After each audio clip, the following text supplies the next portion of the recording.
Hapin e parë e bën në Prishtinë. Kosova triumfoi ndaj Britanisë së Madhe në handball, duke ju afruar kualifikimeve të rregullta për kampionatin evropian të vitit 2026.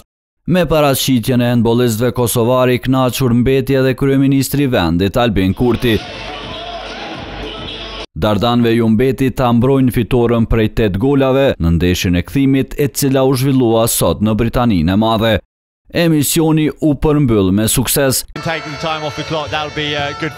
Kjo pasi Kosova arriti të triumfoj edhe në ndeshjen e dytë në derbi të Anglisë. Djelmoshat e prirë nga Bujar Qerimi nuk e rrezikuan kualifikimin, duke dominuar gjatë gjithë takimit. Pasi e mbyllën pjesën e parë 13-11, handballistët kosovar e shtuan atë në të dytën. Në fund Kosova triumfoi me 6 gola e përsi 29-23.